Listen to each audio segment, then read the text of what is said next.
이 시간은 민수기 강의 38번째 시간입니다.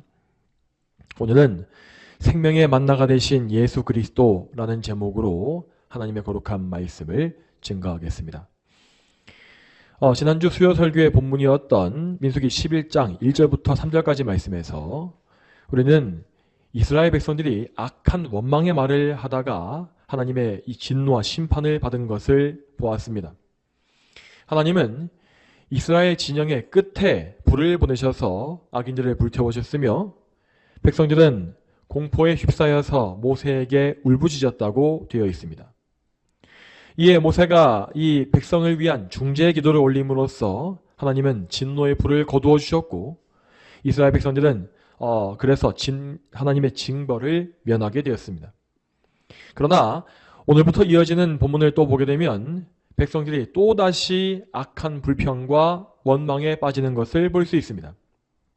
오늘 본문에서 그들은 고기를 먹고 싶다고 불평하면서 하나님께서 주신 만나를 무시하고 있습니다.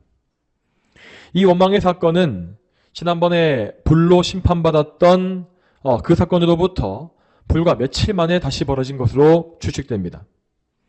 즉 이스라엘은 이전에 받았던 무서운 심판의 기억이 아직 생생한 그 상태에서 또다시 똑같은 원망의 죄를 범하게 된 것이죠.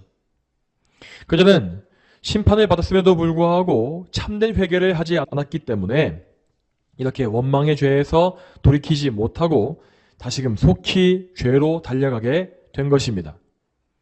그러면 오늘 본문 말씀을 다시금 차례로 살펴보면서 이 본문의 내용과 의미가 무엇인지를 생각해 보겠습니다. 먼저 오늘 본문의 4절 말씀을 다시 한번 읽어보겠습니다. 민수기 11장 4절 말씀 다시 한번 같이 읽어보겠습니다. 자, 시작. 그들 가운데 섞여 사는 무리들이 탐욕을 품으니 이스라엘 자손이 다시 울면서 말하였다. 누가 우리에게 고기를 주어 먹게 하겠는가? 아멘. 여기에서 맨 처음 부분을 보시게 되면 그들 가운데 섞여 사는 무리들이라고 되어 있는 것을 볼 수 있습니다. 자, 이 무리들은 이스라엘의 12지파에 속한 백성들을 제외한, 그러니까 아브라함의 후손을 제외한 외국인과 혹은 혼혈 자손들을 의미합니다. 그들은 애초에 이스라엘의 하나님을 알지 못했던 자들로서 참된 믿음이 없는 상태에서 이스라엘을 쫓아와서 그 회중에 들어온 것입니다. 자, 물론 이 사람들 역시 바로 며칠 전에 있었던 불의 심판을 경험했고 또 기억하고 있었습니다. 그럼에도 그들은 그 심판의 자리에서 돌아서자마자 다시금 이렇게 원망과 불평을 하며 백성들을 선동한 것입니다. 여러분, 이 사람들은 출애굽 당시에 이집트에 임했었던 하나님의 능력을 놀라워하면서 이스라엘 백성을 따라 나온 것입니다. 그들은 이스라엘 백성에게 약속된 가나안 땅에 대해서 이야기를 들었고 그 젖과 꿀이 흐르는 그 땅에 들어가서 여러 가지 이익을 보게 될 것이라고 기대한 것입니다. 그렇지만 그들은 이스라엘을 그 땅까지 인도해 가시는 여호와 하나님의 섭리에 대해서는 아무런 관심이 없었습니다. 당연히 그들은 하나님께서 이스라엘을 거룩한 백성으로 준비해 가시는 과정에도 참여할 마음이 조금도 없었던 것입니다. 결국 이 잡족들은 가나안까지 가는 과정 속에서 인내심이 다하게 되었고 이렇게 악한 불평을 터뜨리게 된 것이죠. 4절의 중반부를 보시게 되면 이 사람들은 탐욕을 품었다라고 되어 있습니다. 여러분, 광야의 행군을 위해서는 당연히 육체의 정욕을 절제하고 하나님을 바라보면서 인내하는 그런 경건의 훈련이 요구되었습니다. 그렇지만 이러한 이 혼합 족속들은 그러한 영적인 삶을 전혀 원치 않았기 때문에 그 마음속에 온갖 탐욕이 들어와서 하나님의 뜻을 거역하게 되었습니다. 그런데 여기에서 더 큰 문제가 있는데 그것은 이 악한 이 잡족들의 원망에 이스라엘 백성들이 함께 넘어갔다는 사실이었습니다. 앞에서 보았듯이 이스라엘 백성들은 바로 얼마 전에 무서운 불의 심판을 보았음에도 불구하고 또다시 하나님을 원망하면서 슬피 울며 이 불평하는 죄를 범하고 있습니다. 여러분, 여기에서 이 말씀을 읽는 대부분의 사람들은 이러한 이스라엘 백성들의 행동이 정말 이상하다고 여길 것입니다. 하지만 여러분, 우리는 이렇게 반복되어지는 죄악의 현상을 볼 때에 죄의 속성과 또 죄인의 특성이 어떠한지 이것을 깊이 생각해 봐야 합니다. 여기서 알 수 있는 첫 번째 죄의 속성이 무엇일까요? 자, 그것은 형벌을 통해서 혹은 심판을 통해서 완전히 통제할 수가 없다라는 것입니다. 자, 물론 여러분, 인간이 범한 죄에 대해서 그에 대한 합당한 징계와 형벌을 가하는 것은 반드시 필요한 일이고 또한 하나님의 공의를 실현하는 것입니다. 그렇지만 죄인의 본성이란 것은 항시 죄악으로 치우쳐가기 때문에 아무리 반복해서 형벌을 당한다 할지라도 또다시 돌아서서 죄를 범하게 되어 있습니다. 물론 하나님의 무서운 심판이 임할 때 그 당장에는 이 죄인의 본성은 일시적으로 위축되어서 두려워서 잠잠해지는 것처럼 보일 수 있습니다. 심지어 그래서 그들은 자기의 죄를 뉘우친다고 고백하면서 죄를 회개하는 것처럼 보이기도 합니다. 그렇지만 이렇게 심판받는 것이 두려워서 죄를 뉘우치는 것은 결단코 참된 회개가 아닙니다. 죄인의 부패한 본성 자체는 징계를 받을지라도 결코 선하게 변화할 수 없다는 사실을 알아야 합니다. 그래서 하나님은 이러한 죄인의 본성을 근본적으로 변화시키시기 위하여서 그들의 성령으로 거듭나게 하시는 것입니다. 오직 성령님의 능력, 곧 하나님의 능력으로 옛 사람이 죽어지고 새 사람이 그 속에서 태어나야만 사람은 진정으로 죄를 미워하게 되고 죄에서 돌이키는 회개를 할 수 있는 것입니다. 그러나 이 거듭남의 은혜가 없으면 모든 죄인들은 하나같이 저 광야의 이스라엘 백성들처럼 다시금 죄로 달려가게 되어 있습니다. 계속 이어서 4절 말씀에서 알 수 있는 두 번째 죄의 속성은 무엇이겠습니까? 자, 그것은 점점 더 크게 증식한다라는 것입니다. 참된 회개가 없으면 이 죄라고 하는 것은 결코 해결되어진 것이 아니라 잠시 덮여져 있는 것에 불과합니다. 그러한 덮여있는 죄는 이 위선이라고 하는 가림막 아래에서 점점 더 크게 자라가기 때문에 그 다음번에 터져나올 때에는 반드시 더욱더 악하고 대범한 모습을 보이게 되어 있죠. 여러분, 이런 원리의 안에서 오늘 말씀에 나와 있는 이스라엘 백성의 모습을 지난주 본문에 나와 있는 모습과 비교해 보시기 바랍니다. 지난주 본문을 보게 되면 단지 그들이 악한 말로 원망했다라고 하는 정도로 간략한 묘사가 나오는 것을 볼 수 있습니다. 즉 그때 그들은 어떤 구체적인 원망의 내용이 없이 이런 전반적인 상황에 대해서 불평하고 궁시렁거리거나 이런 원망의 감정을 말로 표현한 것입니다. 그런데 오늘 말씀을 또 보시게 되면 이 사람들은 매우 구체적인 말을 하면서 하나님의 역사를 부정하고 그분의 선하신 성품을 조목조목 대적하는 것을 볼 수 있습니다. 다시 말해서 이 백성들은 원망의 죄악을 한 번 지었을 때 제대로 회개하고 끊쳐내지 못했기 때문에 이렇게 하나님을 더욱더 구체적이고 악하게 비방하며 적대시하는 죄악을 범하게 된 것입니다. 그 결과 그들은 하나님의 진노를 더욱더 높이 쌓게 되었고 이전보다 더욱더 무서운 심판에 직면하게 됩니다. 또한 여러분, 이렇게 죄악이 커져가는 현상은 하나님과의 관계를 걷잡을 수 없이 크게 손상시키고 멀어지게 만든다는 사실을 기억해야겠습니다.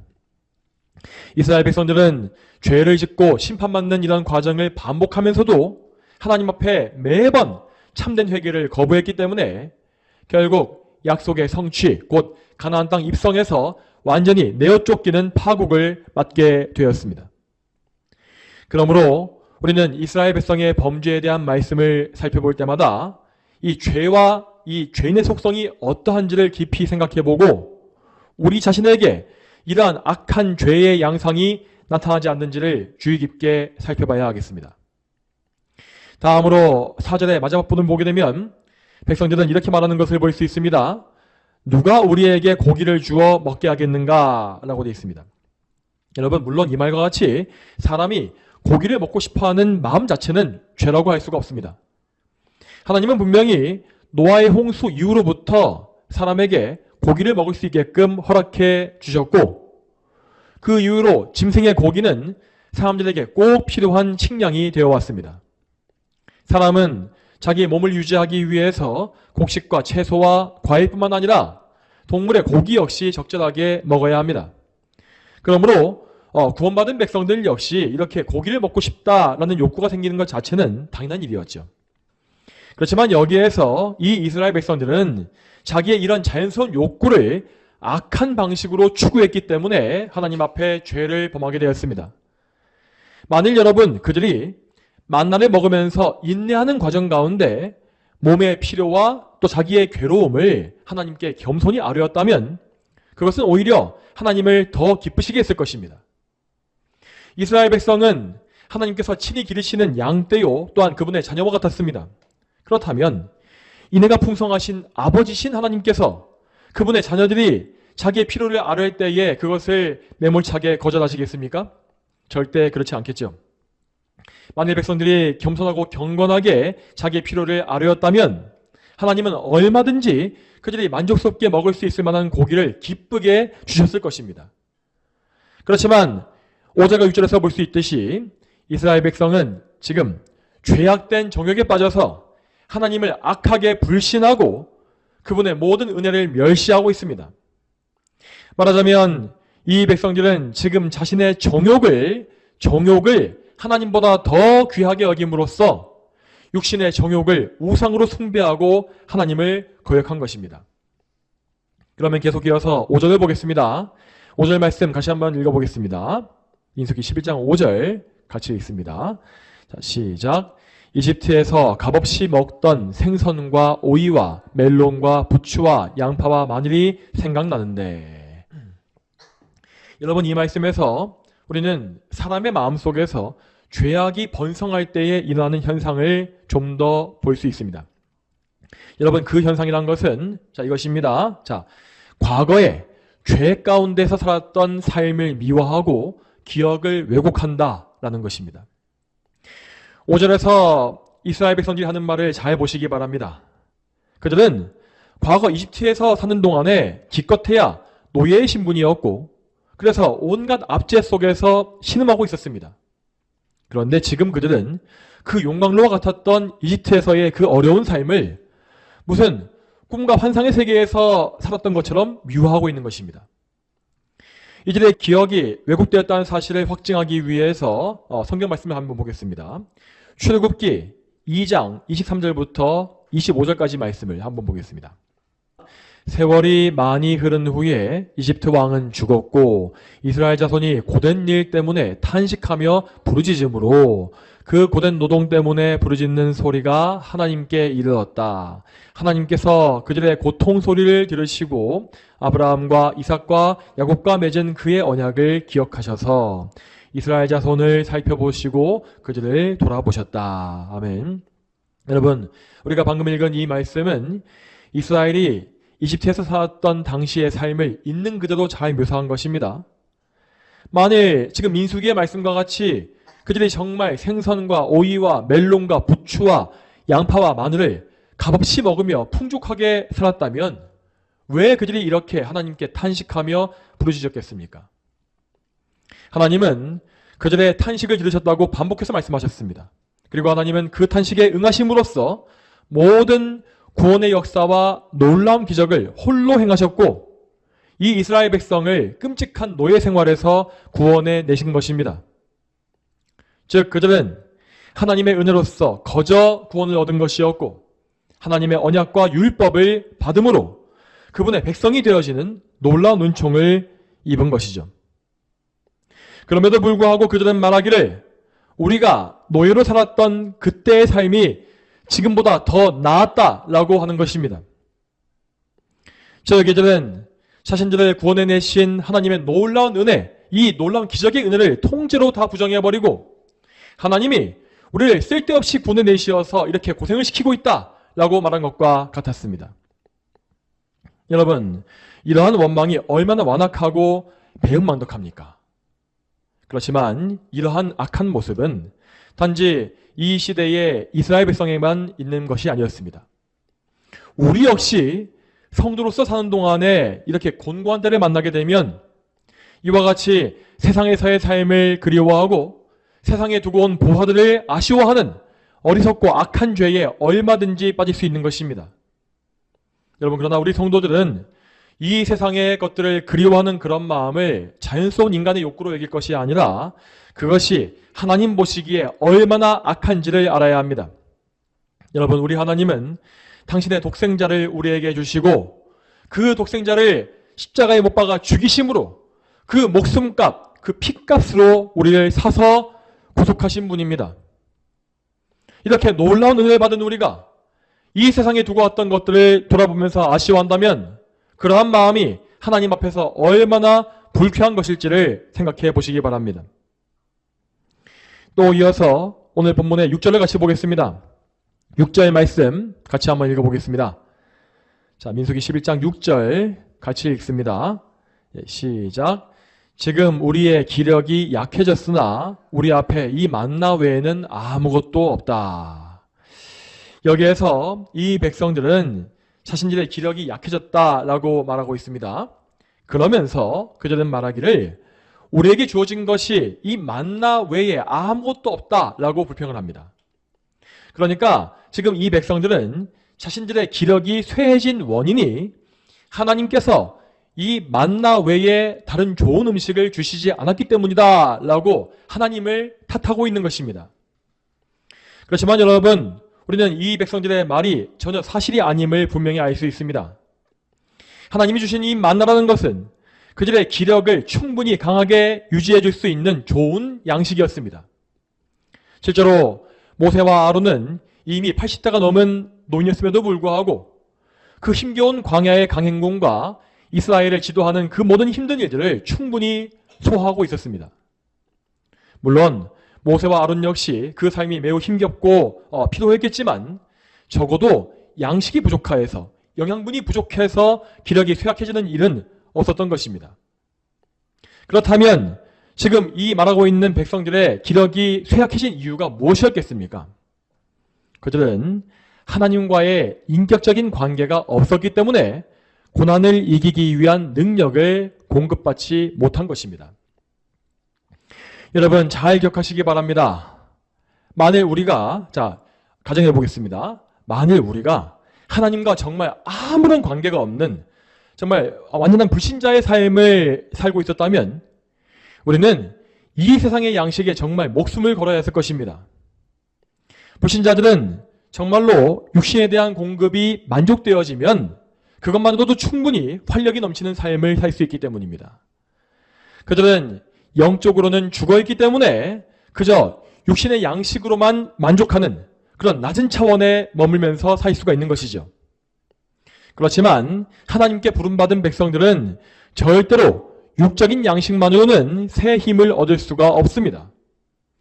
우리에게는 반드시 하나님께로부터 나오는 영적인 공급, 영적인 양식이 필요합니다. 만일 우리에게 이러한 영적인 공급이 끊어지게 되면 우리는 육적인 면에서 모든 것이 다 채워진다 할지라도 그럼에도 불구하고 너무나 지치고 곤고하며 생명력과 활력이 없는 그런 상태에 빠지고 말 것입니다. 여러분, 이러한 성도의 상태에 대해서, 이러한 성도의 속성에 대해서 성경의 증거를 찾아보겠습니다. 이사야서 말씀입니다. 이사야서 40장 28절로 31절까지 말씀 한번 찾아보겠습니다. 너는 알지 못하였느냐? 너는 듣지 못하였느냐? 여호와 영원하신 하나님 땅 끝까지 창조하신 분은 피곤치 아니하시며 지치지 아니하시며 이해심이 한이 없으시며 피곤한 자에게 힘을 주시며 무능한 자에게 능력을 더하시니 젊은이라도 피곤하고 지치며 청년이라도 넘어지며 자빠지나 오직 여호와를 바라는 자는 새 힘을 얻을 것이니 독수리처럼 날개치며 올라갈 것이고 다른 박질하여도 지치지 아니하겠고 걸어가도 피곤하지 않을 것이다. 아멘. 여러분, 이 방금 읽은 이 말씀과 같이 하나님은 우리의 영혼과 육체, 곧 전 인격을 주관하시는 분입니다. 따라서 하나님은 우리의 영혼과 몸 전체, 우리의 육신이든 영혼이든 우리의 전인격 전체에 얼마든지 새 힘을 공급해 주실 수가 있습니다. 설령 우리가 우리 육체의 욕망대로 원하는 대로 모든 것을 다 누리지 못한다 할지라도 우리는 그때에도 하나님의 공급하심의 은혜 안에서 이 세상이 알 수가 없는 놀라운 능력을 얻어서 활력 있게 살 수가 있다는 것입니다. 그렇지만 이와 반대로 우리가 하나님을 멀리하고 이 세상을 가까이하며 경건이 무너질 때에 우리는 즉시 모든 즐거움을 상실할 것이고 기력이 쇠약해지는 것을 경험할 것입니다. 여러분, 그러므로 우리는 생활 속에서 때때로 우리의 기력이 쇠할 때에 그 원인이 어디에 있는지를 정확히 진단해 볼 필요가 있습니다. 물론 그 쇠약함의 원인은 정말로 나의 육체의 질병이나 피로함 때문일 수도 있습니다. 하지만 분명한 사실은 우리가 하나님을 전심으로 바라지 않을 때에, 그러니까 경건이 무너질 때에 우리의 몸과 마음은 함께 무너지고 활력을 잃어버린다라는 것입니다. 그러므로 우리는 우리 자신의 상태에 대해서 항상 책임감을 가지고 우리의 몸과 마음, 이 영혼과 육신 전체를 사려 깊게 관리해야 하겠습니다. 우리 자신을 지키고 관리하는 방법은 항상 하나님의 은혜를 구하고 얻는 것이며, 그래서 우리는 기도와 말씀에 힘쓰는 삶을 살아야 하는 것입니다. 여러분, 이렇게 우리가 자신을 잘 관리해야 하는 것은 나 자신의 행복한 삶을 위해서가 아닙니다. 우리는 항상 행복하게 살기 위해서가 아니라 항시 하나님께 영광을 돌릴 수 있는 그러한 상태를 유지하기 위하여서 나 자신의 이 인격의 상태를 민감하게 관리할 줄 아는 그러한 성숙함을 가져야 하는 것입니다. 또 계속 이어서 6절 말씀의 후반부를 보시겠습니다. 이 말씀을 보시게 되면 백성들은 이렇게 말하고 있는 것을 볼 수 있습니다. 우리 앞에 이 만나 외에는 아무것도 없다라고 되어 있습니다. 여러분, 지금 그들은 자신들이 곤고해진 이 이유를 하나님께 전가하면서 그분이 주신 이 생명의 양식인 만나를 악하게 평가하고 있습니다. 이처럼 하나님과의 관계가 깨어지게 되면 이렇게 모든 은혜가 보잘것없이 보이는 것이고, 또한 이것이 아무 효과가 없게 느껴질 수밖에 없는 것입니다. 여러분, 그러면 이 백성들의 말에 조금이라도 타당한 부분이 있었겠습니까? 정말 만나가 어떤 흠이 있고 형편이 없고 저급한 음식이어서 그들의 삶이 피폐해진 것이었겠습니까? 이에 대한 답변은 뒤에 이어지는 7절부터 9절까지 말씀에 잘 나와 있습니다. 이에 대해서 말씀을 읽겠습니다. 오늘 본문의 7절부터 9절까지 말씀 같이 한번 읽어보죠. 민수기 11장 7절로 9절까지 말씀 같이 한번 읽어보겠습니다. 자, 시작. 만나는 고수씨와 같았으며 모양이 브델리엄과 같았다. 백성이 돌아다니며 만나를 모아 맷돌에 갈거나 절구에 찧어서 냄비에 삶아 과자를 만들었는데 그 맛은 기름에 튀긴 과자 맛과 같았다. 밤에 이슬이 진영에 내릴 때에 만나도 그 위에 내렸다. 아멘. 여기서 하나님은 갑작스럽게 만나에 대한 자세한 설명을 해주시는데, 이러한 설명의 이유는 이스라엘 백성들의 불평에 아무런 근거가 없음을 확증하시기 위함이었습니다. 만나는 백성들의 호평과 전혀 다르게 아주 좋은 양식으로서 충분한 맛과 영양분을 가지고 있었습니다. 먼저 7절 말씀에서 만나는 고수씨와 같았으며 모양이 브델리엄과 같았다라고 했습니다. 여기에서 고수씨라고 하는 것은 만나의 알갱이가 아주 작았다라는 것을 의미하고, 브델리엄이라는 것은 마치 진주와 같이 동글동글한 모양이었다라는 것을 의미합니다. 이렇게 작고 하얀 알갱이들이 매일 밤, 매일 새벽에 이슬과 함께 지면에 내려서 이스라엘 진영 사방을 덮은 것입니다. 그러므로 백성들은 아주 이 만나를 손쉽게 수확해서 먹는 것이 가능했습니다. 그리고 백성들은 이 만나를 가루로 만들어서 과자를 만들어 먹었는데 그 맛은 기름에 튀긴 과자와 같았다라고 되어 있습니다. 또한 앞에 나오는 출애굽기 말씀에서는 이 만나의 맛이 꿀이 섞은 과자와 같았다라고 되어 있습니다. 그러니까 정리하자면 만나는 그 당시에 서민들이 거의 맛볼 수 없었던 최상급의 음식이었음을, 그러니까 기름지고 달콤한 음식이었음을 알 수가 있는 것입니다. 당시에 음식을 이렇게 기름에 튀기거나 꿀을 섞는 등의 조리법은 일반적인 음식이 아니라 상류층들의 고급스러운 음식에서만 어울리는 것이었습니다. 물론 이렇게 좋은 음식도 매일 반복적으로 먹게 되어지면 입맛에 질리는 날이 올 것입니다. 그렇지만 이스라엘은 하나님이 그들에게 주신 이 양식이 얼마나 값지고 좋은 것인지를 생각하면서 그들에게 주어진 이 선물에 자족하는 마음을 가져야 했던 것입니다. 여러분, 이스라엘 백성들과 같이 매일마다 광야 한가운데에서 이렇게 하늘의 양식을 공급받은 민족은 역사상 전무후무했습니다. 이 만나가 매일 밤마다 어김없이 내려진다는 것은 하나님 외에는 행할 수가 없는 놀라운 기적이었죠.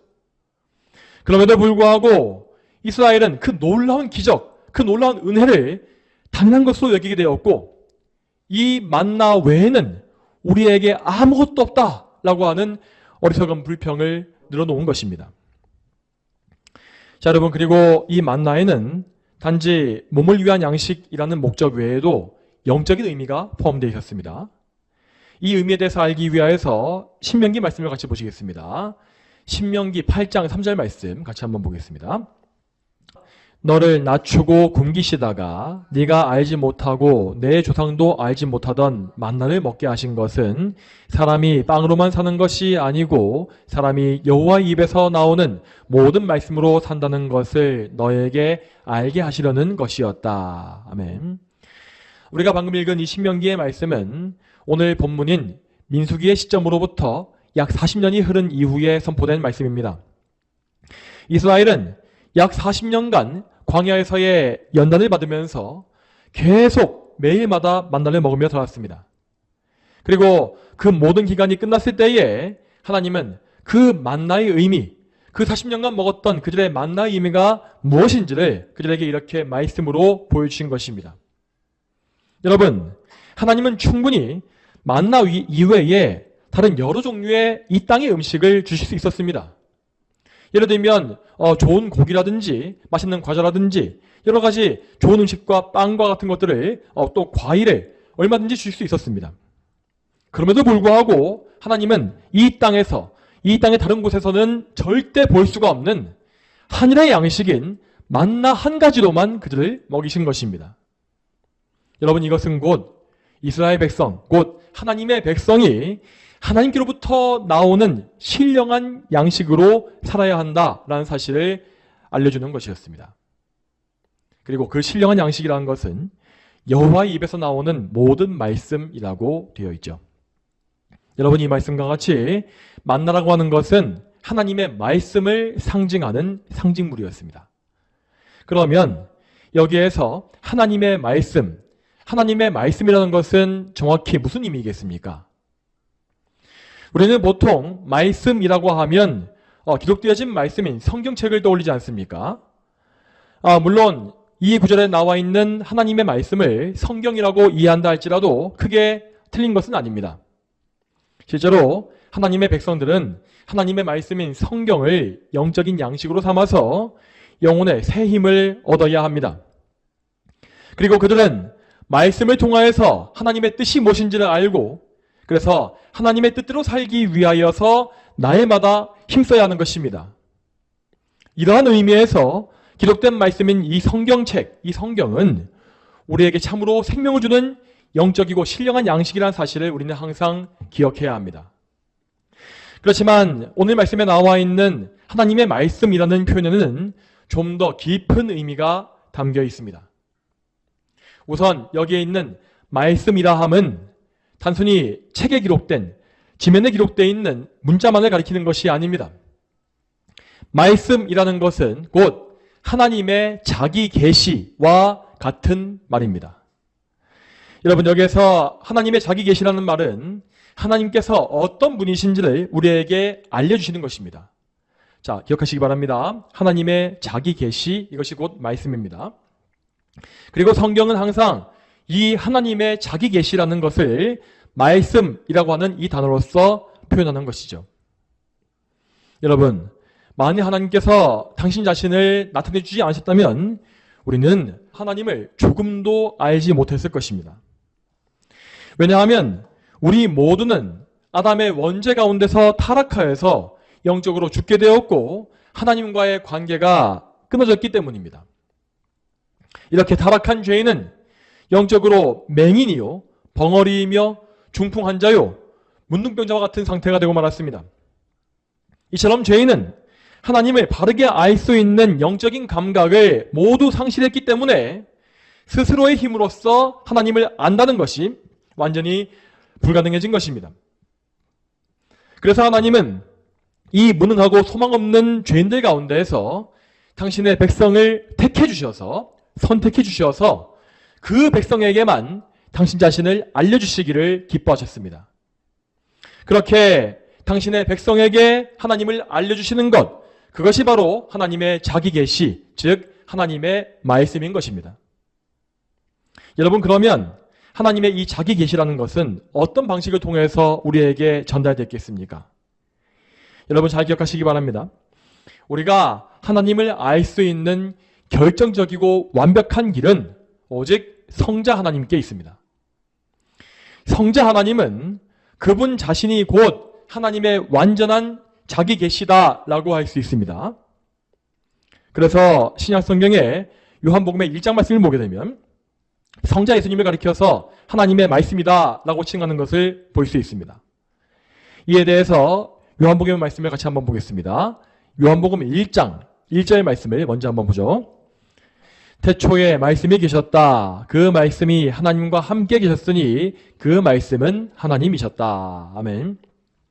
이 구절에서 말하고 있는 말씀은 곧 성자 하나님, 예수 그리스도를 가리키고 있습니다. 예수 그리스도께서 말씀이라 불리는 이유는 그분 안에 하나님의 완전한 계시가 있기 때문입니다.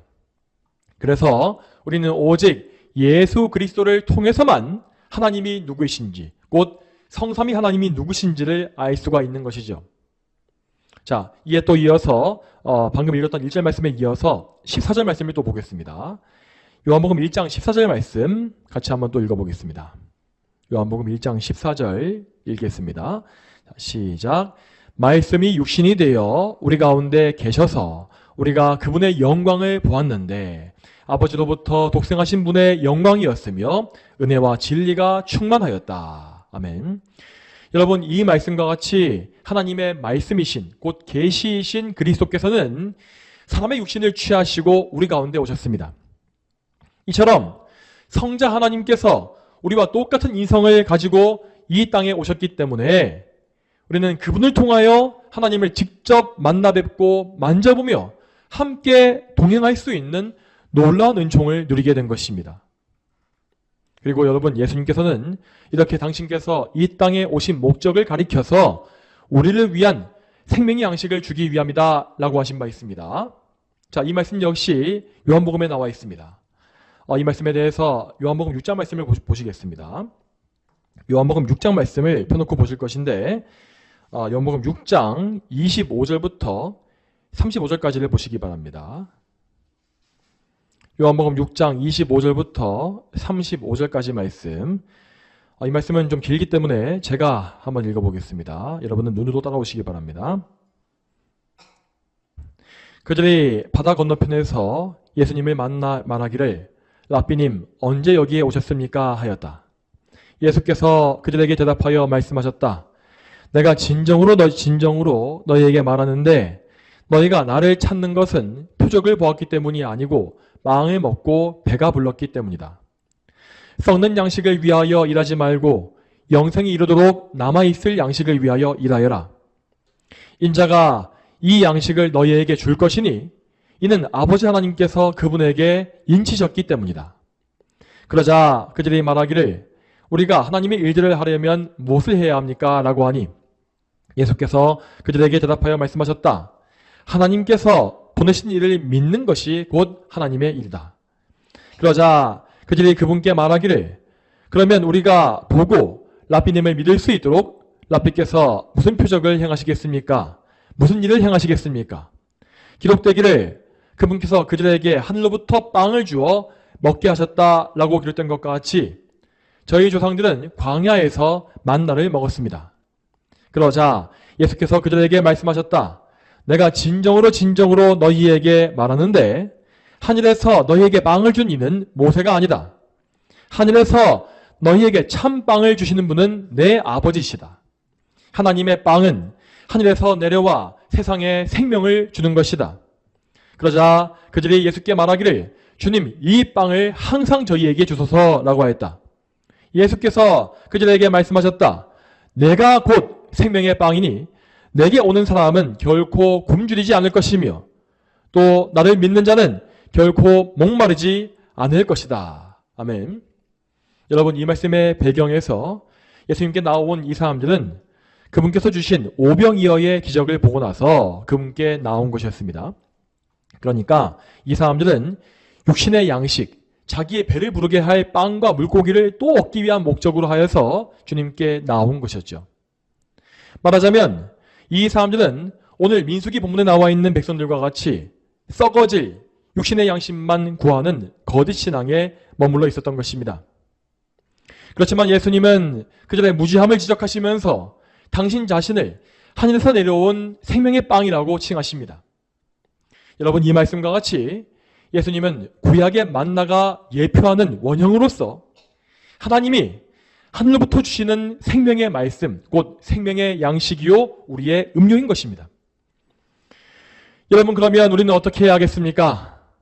우리는 우리의 생명이 성자 예수 그리스도께 있다는 사실을 믿고 항상 그분께 나아가 하늘의 양식을 구하고 공급받아야 합니다.